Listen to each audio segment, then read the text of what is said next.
Vicente Alberto Álvarez Areces. Para exponer la interpelación tiene la palabra el senador interpelante.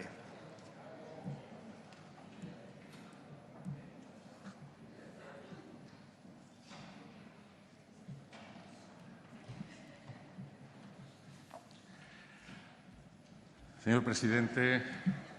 señores senadores, señor ministro, desde su llegada al Gobierno se ha venido desarrollando una política de recortes en la educación que está causando un daño irreparable a la calidad, a la equidad y a la igualdad de oportunidades en todos los niveles de nuestro sistema educativo. Durante estos meses transcurridos se han impulsado además decretos y proyectos legislativos que suponen un retroceso de décadas y perjudicarán a muchísimos alumnos en sus legítimas aspiraciones y también a España para avanzar hacia una sociedad del conocimiento junto con otros países de la Unión Europea en los objetivos que persigue su Estrategia 2020. En el ámbito de la investigación, los recortes sin precedentes en los programas de I+D aprobados por el Gobierno actual suponen un durísimo golpe al sistema de ciencia y tecnología, del que la universidad es un elemento fundamental, ya que acoge al 45% de los investigadores y produce el 63,4% de los artículos científicos. Los recortes del 2012, que supusieron un 25,6%, y los previstos en 2013, con una disminución del 7,42%, supondrán alejarse aún más de la media de la Unión Europea 27, que es un 2%, después de un periodo de más de 10 años en el que la producción científica española se multiplicó por 2,3 y se avanzó en términos de porcentaje desde la referencia lejana hasta un 1,4%, aún lejos del promedio. Su Gobierno y usted mismo, en diversas intervenciones realizadas, trata de legitimar los brutales recortes en educación con argumentos, desde mi punto de vista, falaces, como que se ha desarrollado en España en los últimos años una excesiva inversión pública en materia educativa, con unos resultados, dicen ustedes, mediocres. Para ello utilizan una estrategia bien conocida de desprestigiar todo lo hecho, tachándolo de despilfarro e ineficiencia. Y luego elaboran unos diagnósticos rebuscados y muchas veces erróneos, seleccionando los datos que les interesan y ocultando otros para justificar sus tesis, que tratan de imponerse a la comunidad educativa con un simulacro de participación virtual y con propuestas en marcha como son la LOMCE y la anunciada reforma de la universidad, que no son más que políticas recentralizadoras que vulneran competencias de las comunidades autónomas y están cargadas de un fuerte contenido ideológico que pretenden provocar una ruptura de nuestro modelo social para ir hacia un sistema educativo más dual. Para ello se pretende adelgazar las capas sociales que acceden a la educación superior y segregar al resto hacia enseñanzas que resulten más baratas, utilizando las evaluaciones y las reválidas como un instrumento de selección y no de mejora. Es necesario recordar que tras años consecutivos de avances en inversión educativa, incluidos los últimos de crisis, habíamos conseguido equipararnos al resto de países de la Unión Europea, alcanzando el 5% del PIB dedicado a la educación. Un logro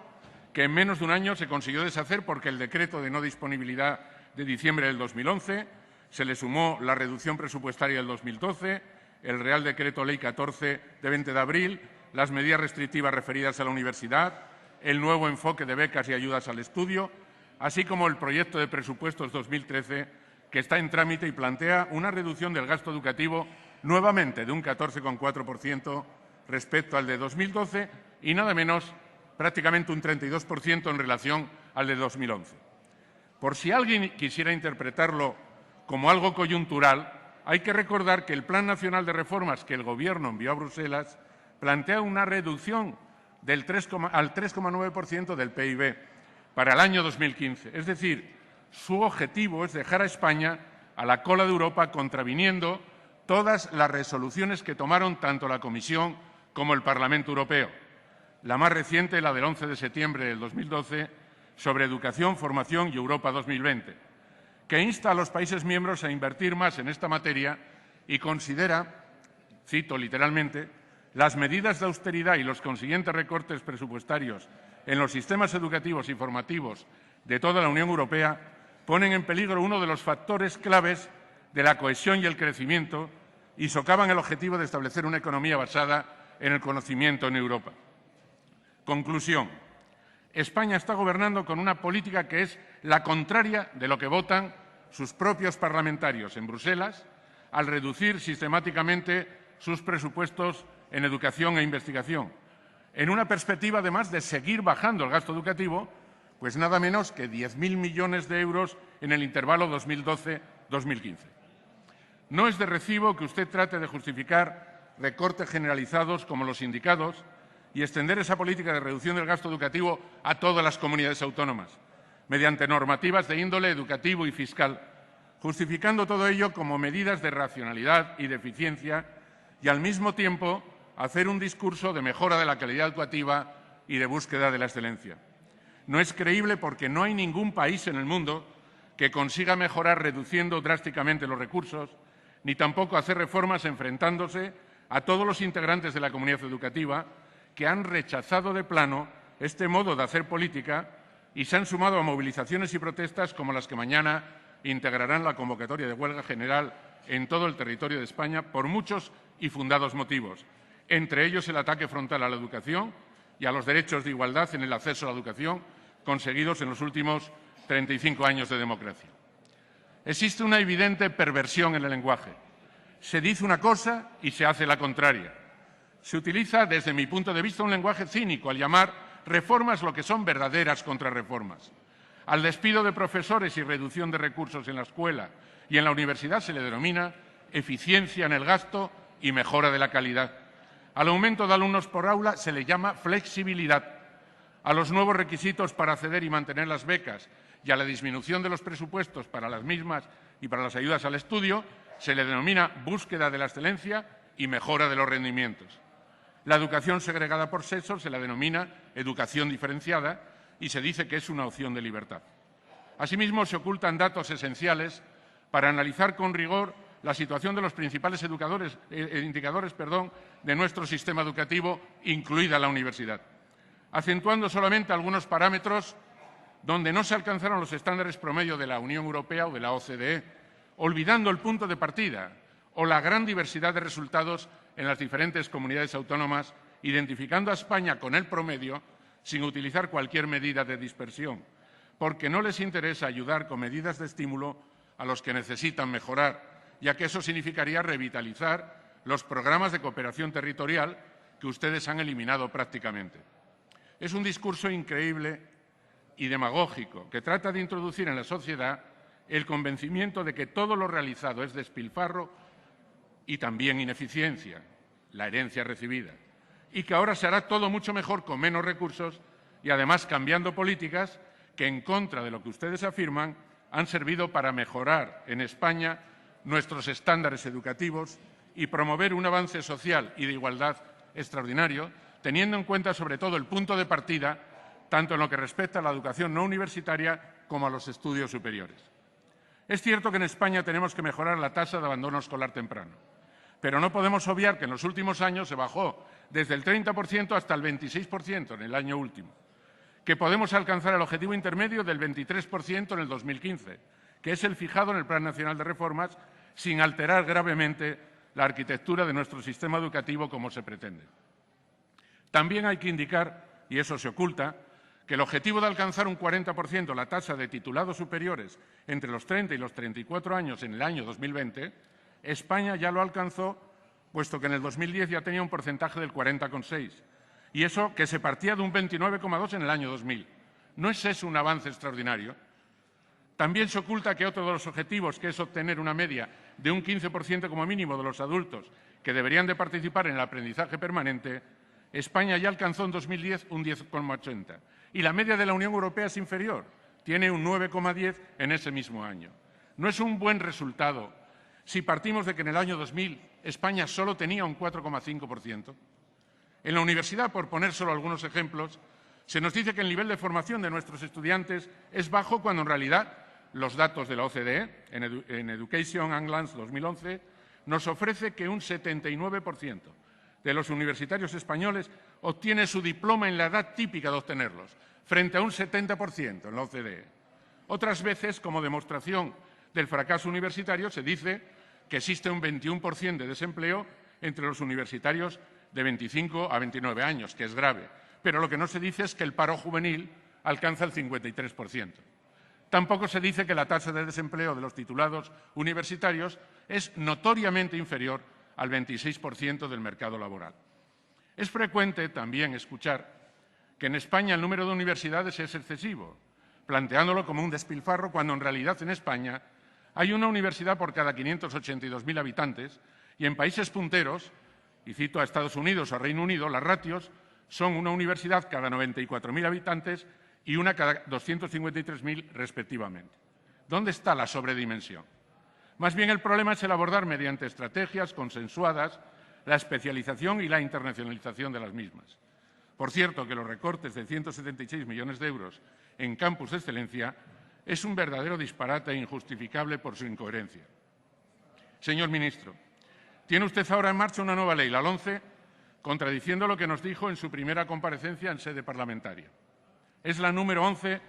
de las que se aprobaron desde el año 80 y, sinceramente, no creo que sirva para mejorar la educación en España, sino más bien para empeorarla. No es una ley que está demandando la sociedad española, abrumada por las consecuencias de la crisis en todos los ámbitos, sino que todos desearíamos mejoras reales de nuestra educación y formación a través de un diálogo sincero con las comunidades autónomas, con los sectores de la comunidad escolar, con las fuerzas políticas, para dar futuro y sostenibilidad a las posibles reformas que se puedan hacer. En cualquier caso, cualquier reforma que se plantee deberá realizarse sobre diagnósticos rigurosos, un diálogo sincero, sin premisas ideológicas y con recursos reales para seguir avanzando en los aspectos que hay que mejorar. El preámbulo de la ley es una muestra más de ese lenguaje no creíble, por su incoherencia entre lo que se dice y lo que se hace. No parece que la situación de estos meses, con continuos enfrentamientos en todos los sectores, incluidos las asociaciones de padres, los rectores, sea el mejor ejemplo de que, como dice literalmente el preámbulo, esta ley orgánica es el resultado de un diálogo abierto y sincero con toda la comunidad educativa. El esfuerzo tenemos que dirigirlo a objetivos, como decía, más realistas y sinceros, que todos deseamos, como mejorar de verdad la calidad educativa o desarrollar un estatuto del profesorado que mejore sus condiciones de trabajo y no las empeore. O decirle a los padres que tendrán asegurada la educación de calidad para sus hijos, con independencia del centro en el que se escolaricen y sin que se vaya deteriorando el sistema público, que es el que garantiza en todo el territorio, en las ciudades, en el medio rural, el acceso universal y la igualdad de oportunidades, con independencia de sus condiciones sociales o económicas. Por eso me acuerdo tanto de la LODE, todavía vigente,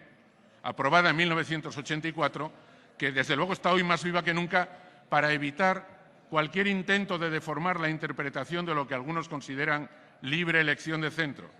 que parece quieren revivir de sus viejas batallas perdidas en los años 80. Señor ministro, mucho me temo que este nuevo proyecto no vaya en la dirección que una mayoría social desea, que es mejorar sin perder lo conseguido. Y por el contrario, son otros los fines que se pretenden conseguir, que es un modelo educativo basado en la selección temprana, la segregación y el incremento de la desigualdad. Una carrera de obstáculos para que se produzca un darwinismo educativo donde solo lleguen a la meta los que más recursos económicos tengan o los superdotados que vayan superando los obstáculos, alejándonos así de los verdaderos objetivos que persigue la Europa del conocimiento, que debe llegar a la mayoría de sus ciudadanos. Sin duda, tenemos que mejorar, pero sin olvidar que la búsqueda de la excelencia no debe hacerse a costa de la equidad. Esa manipulación ideológica que trata de hacer creer que la desigualdad social es natural, hay que denunciarla